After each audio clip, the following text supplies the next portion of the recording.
Welcome to Good Practices for Academics in the UK. This presentation is about the annual cycle of course leaders in UK universities. My name is Dr. Hector Levati and I am a senior fellow in higher education and I work in civil engineering. So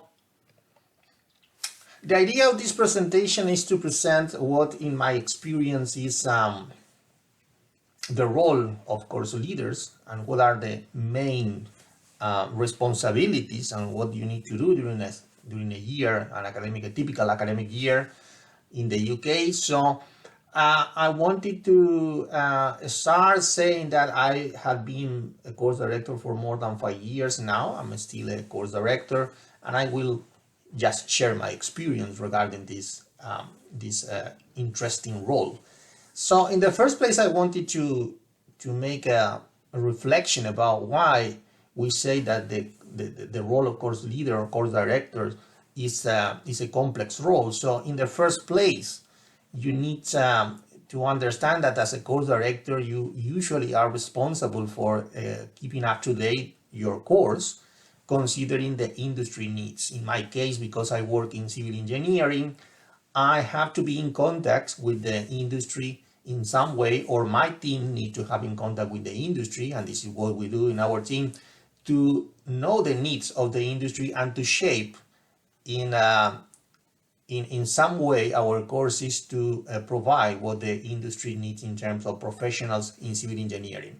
It's not easy because we have a lot of limitations. It's not easy because we don't have the freedom to shape our courses in the way we want. We have limitations and we have restrictions because several regulations at the university, and because we have as well institutions that shape our courses, considering what is the current practice in the country and in the world. But we need to do our best in order to try to have this connection with the industry and to provide the professional the industry needs, basically. So we have to manage as well courses that in the UK are practical. So the tendency was that we became courses with practical knowledge that train people to resolve problems using methodology.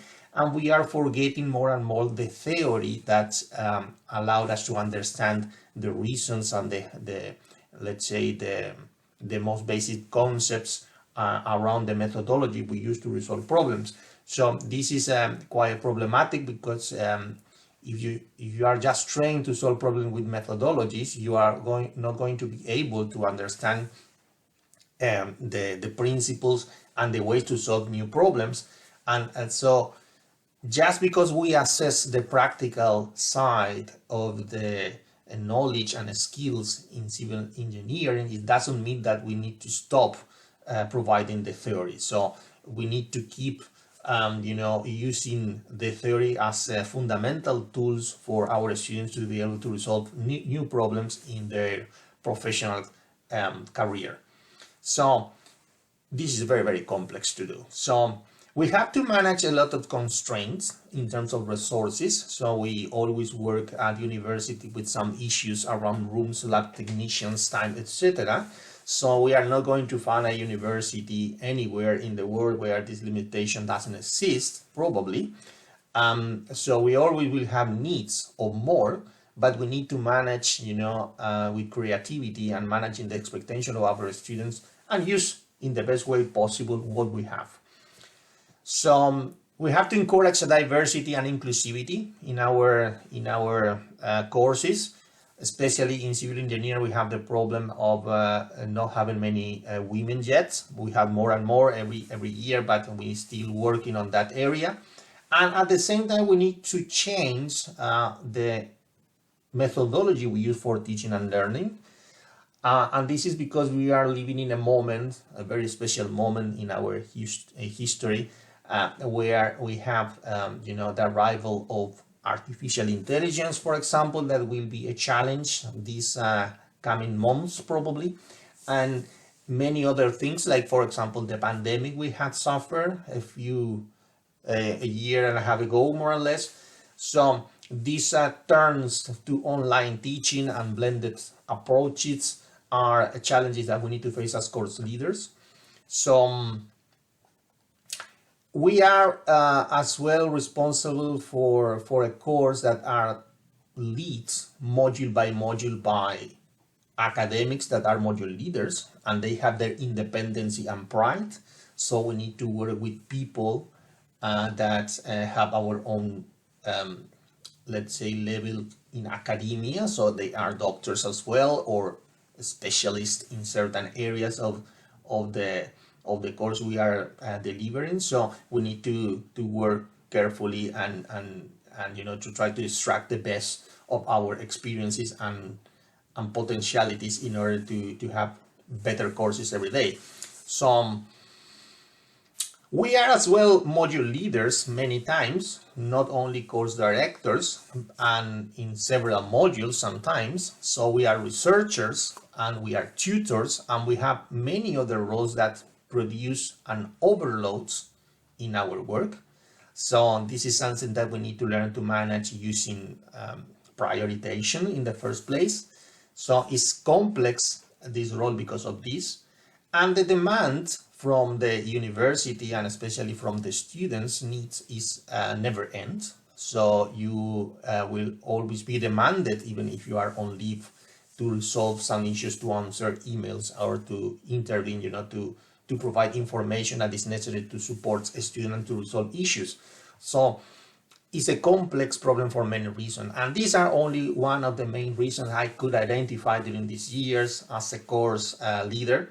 But of course there is much more than that, and if you are a course director or you are a module leader, probably that you already are having a picture about what type of work is to be a course leader.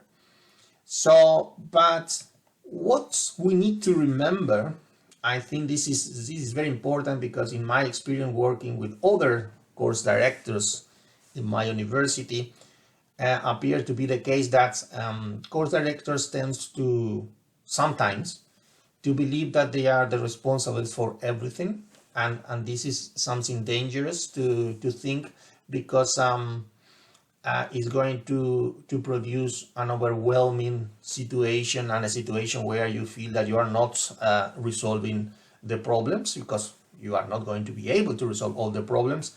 Remember that you are working in a team, so you are just the leader of the course, so you will face limitations, of course, but you have other module leaders working with you. You have head of division, you have deans, you have other professional services like estates, IT, administration, etc., and you need to work with them in a most efficient way in order to provide the support you need for your students. So it's not everything up to you to resolve.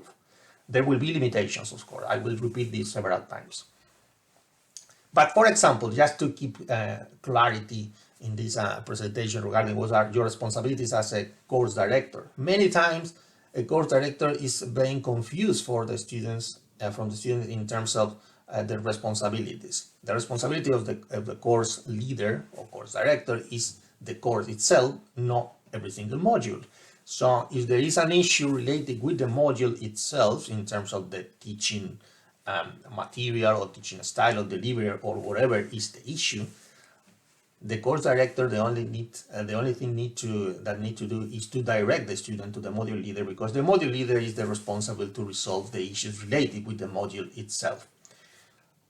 Course leaders can support. Course leaders need to be clear that it's not necessary to invade module leaders' territory unless it's unavoidable, but we need to clarify what are the responsibilities or what are the areas where we work. So module leaders are in charge of the module and the academic side of that module. Course directors are responsible for the course as a whole. So when the issue is regarding with the course leaders are happy to resolve and support the students. When the issue is related with the module leader will resolve, supported by the rest of the team, of course. The same thing happens with the administrative issues. Many times course leaders are involved in administrative issues of all kinds, but again, an administrative issue is usually responsibility of the administrative teams. So course director can support the student directing them to the proper administrative team, but we don't resolve administrative problems by the administration. There are certain administrative problems we can solve, but we have certain limitations because we are course director, we are not the administration of the university. For example, just to put an example, enrollment issues are not issues that we resolve as course directors or course leaders. Enrollment issues are resolved by the enrollment team at your university. So as I said several times already, you will face limitations in infrastructure, people, systems, equipment, in all the things that form the university. So you don't need to stress about these limitations. So you have to accept that limitation, to know that limitations, and to manage the student expectation, just providing let's say clarity in terms of reality. This is what we have, this is what we work, and we try to extract the best from it, but we need to accept that we have certain limitations in some cases. I would recommend to ask for help every time you are overwhelming, because you will be at some stage overwhelming of tremendous amounts of issues and problems. So every time you need support, you have to ask for support because you are working in a team, as I said at the beginning of this slide. So one thing that I consider is very important, and people, in my experience, are reluctant to do, is to report everything. Because if you don't report the issues you find in your course and in many areas of the university, these problems won't be resolved because they won't be even identified. So it's good to create a culture of reporting in a proper way, of course, and to try to create this culture in your students as well, because the students as well, not all of them report what need to be reported. They complain a lot, in my experience, but they don't report to the proper teams what need to be reported. So you need to help in this change of culture if this is the case in your university. So you have to enjoy your role, because it's an amazing role to play. You learn a lot about the university, the way the university works, the way the students think, and the point of view of them in terms of how the university works, the point of view of your colleagues. You can enjoy nice conversations and nice, you can face issues that are complicated to resolve, but you will resolve them at the end. So, but apart of that, you are a module leader, you are a researcher, so you are a person with hobbies. So try to enjoy other things. Don't be, trapped in the role of course director, because the role is very demanding. So this is a very, very busy role, but try to to keep the balance in your lives and in your profession in order to be a good course leader. Because if you are overwhelming all the time, you are not going to be a good course leader anyway. So from here, what I'm going to present is basically a few slides that are going to be divided in several time spans, where I will try to identify the most important things to take charge as a course leader in your course. And for example, let's start from this time, from August to October. So at this time of the year, you hopefully are back from your holidays, summer holidays, so you are renovated, full of energy. And the first thing you should do, if you are a course leader, is to ensure you have access to your multiple systems, because usually universities have not one system but multiple systems.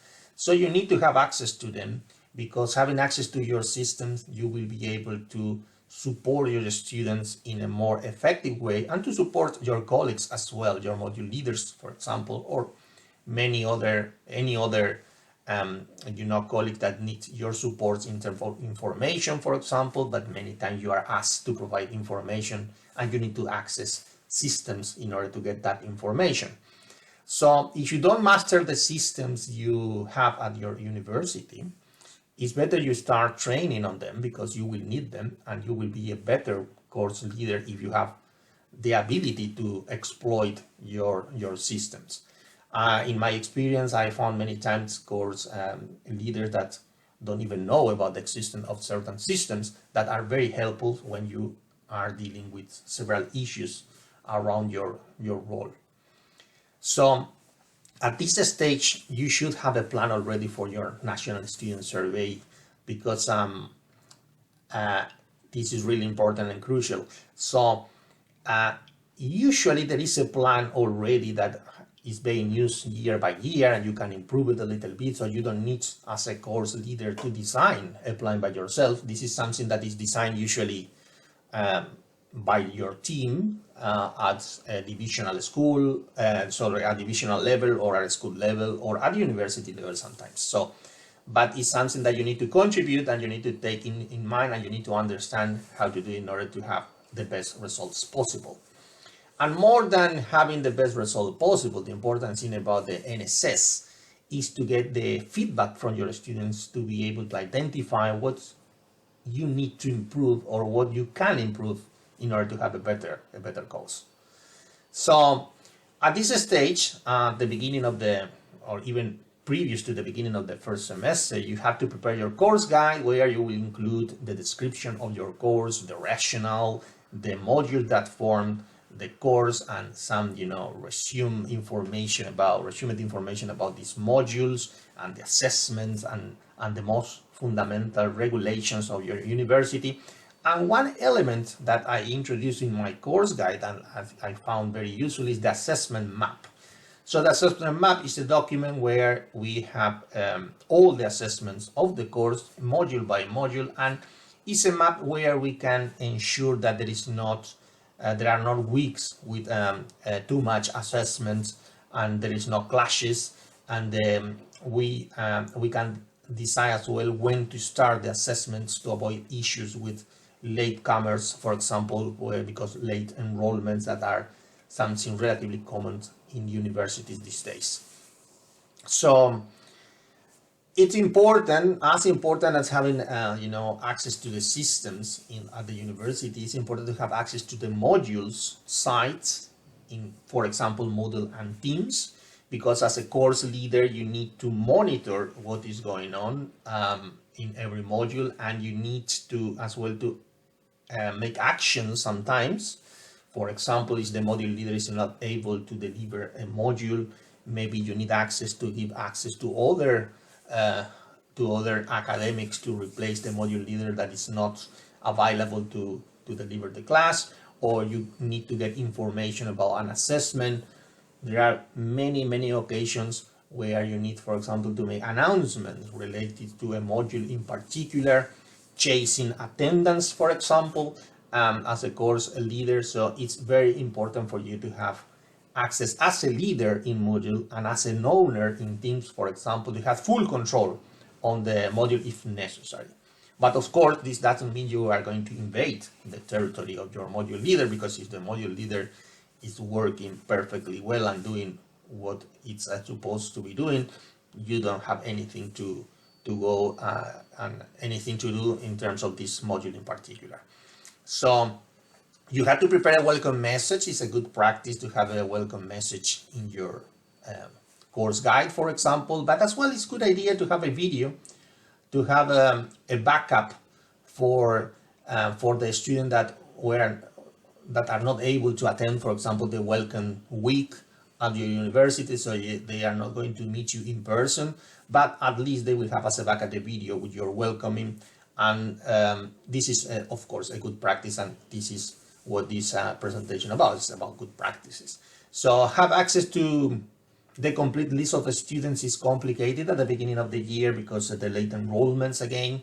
And so you need to have access to this list in order to provide a better service. So in order to provide better support to your students, so you need to have the complete list of the students at some stage, and you need to work with your team or by yourself, depending on the situation, in the distribution of these students to the personal tutors, for example, or any other tutoring system you have in your university.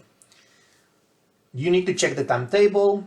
The timetable needs to work perfectly well, because it's absolutely crucial for your students to know where to go to attend their classes.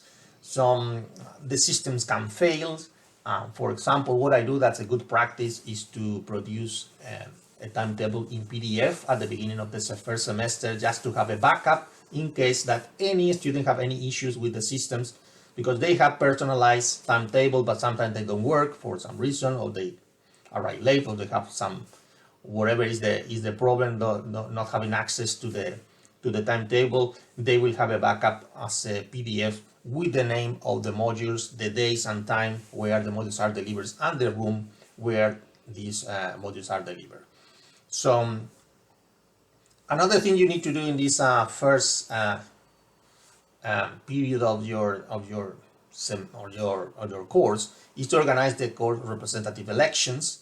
It is something that usually is organized by course leaders. If you have to do it,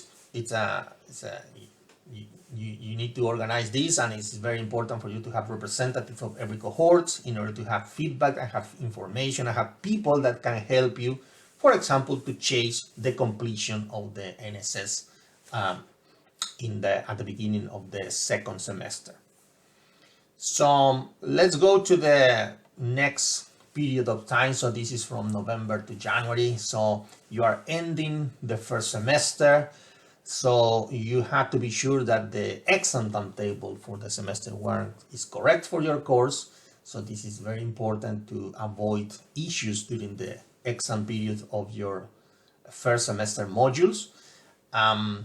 During the whole year, of course, you will have to work with change of courses, interaction with robots. Depending on the deadline you have at your university, you will be working on these kind of things constantly, and supporting other teams to end these paperworks in different situations. So it's very important for you to take your breaks. So Christmas break is important for you to recharge your batteries, because this, as I said, this is a very busy role to play. So you will need to disconnect to be a more effective and a more successful course leader. So during the year, be ready to be asked to update your course specification and other paperwork related with your course, because there are always reasons to do that. For example, revalidations of your course specification or your course as a whole, visit from institutions that accredit your courses, for example, other, any other reasons to update your course certification. You are in charge because you are the course leader, so be ready for doing that. So you need to know all this documentation, and you need to be ready to update them when necessary. So take advantage of the course board you will have usually once every semester with your students to check how the courses and how the modules are going during the academic year, to get information and to improve the course. Because from the representative that attend this course board, you will get the point of view of the students, and you have to extract the ones that you consider are the most useful or the most relevant to improve your course. So as I said already, report everything you are aware of, because usually in this course board as well, there are reports about different issues and different things that you can action. For example, resources that are needed in the library, or resources in terms of IT or whatever is reported there. You can use it as well to report formally and to try to get the best for your course. It's a good idea to keep a record of your actions because you will be asked as well many times to report about what you have done in your course. And if you keep the records, it will be very easy for you to say, okay, this is the list of things I have been doing during the academic year to improve the courses. And it's a good idea to have a rational as well, to know what are the reasons why you have made for example, changes, or have reported things, or whatever is relevant to improve your courses. So let's go to the period from February to April. So this is NSS time basically, because it's in this period is the period when the NSS is being done. So it takes several weeks, a couple of months, or a little bit more depending on the year.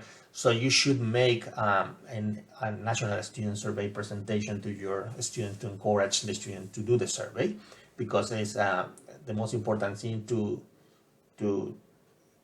take into consideration regarding the NSS is that you will get the feedback from your students. It's not only the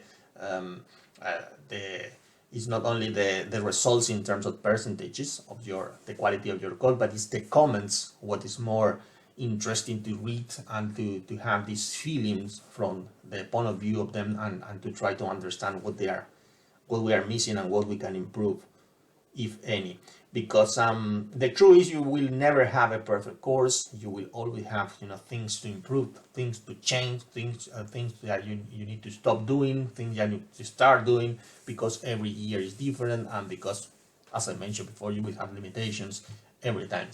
So you might ensure a good response rate, because the more students answer the survey, the more information you will have. But you need to be careful,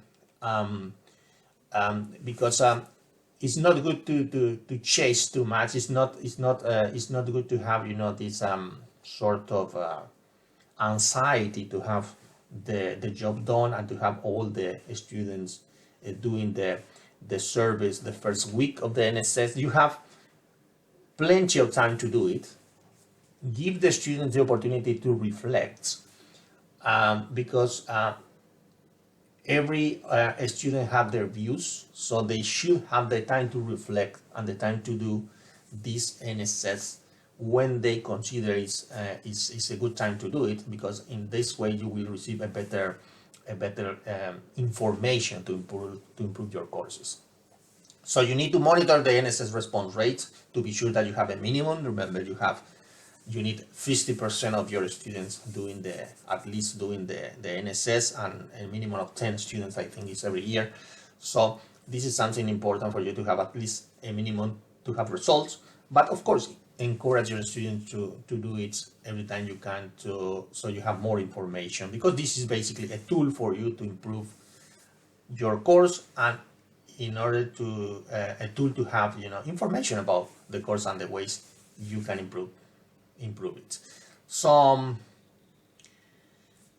you have to study the feedback after having the results, and you have to adjust your course to improve if necessary, or you have to change things. So again, use this as a tool, not as a personal thing. So when you have the results, it's not a good idea to take the comment personal. The students sometimes are very direct or very unpolite when they describe the issues, and because they have suffered, for example, a particular issue that affected them personally, they express themselves in a personal way. But this is not against you. You are just part of a team, so you need to identify what are the areas of potential improvements. You need to identify as well what is beyond the reasonable expectations, and you need to contain this expectation, and you need to manage the expectation from your students, because of course, as humans, we probably want to have everything manageable in a course if we are a student, but there are things that are simply impossible to get, because there are limitations, as in every university in the world. So this is time as well not to forget the other important thing. It's not about NSS only. Be sure that the exam timetables, for example, for the second semester are correct, because you don't want to have issues around timetable and confusion from your students. So remember that in these days, students tend to be confused a lot. So you need to be effective in the way you communicate things. And usually timetable for exams are centralized, but if not, you should manage a way to communicate effectively this information, because you want to avoid confusion, and you want to avoid issues around these exams. Again, it's time for a break. Take an Easter break if you can. It's a good idea to disconnect for a little bit, because as you see, this is a busy role, so you will have plenty of opportunity to have fun, but take a break, because it's going to be beneficial for your course and for you. The last period is from May to July, so you are ending the academic year one more time, so work with your team in order to organize the next year. This is the time to do it. It's not the next, a period from August to November, because it's gonna be too late and you are going to be in a rush. So it's better to start at the end of the academic year to organize the next one. So in terms of field trips, summer activities, internship events, site visit, whatever you have to organize for your course, this is the time to do it, because you need to act in advance. You have to help your heads and to make a case for the resources you need. You always will need probably more lecturers, technicians, laboratories, wherever you need.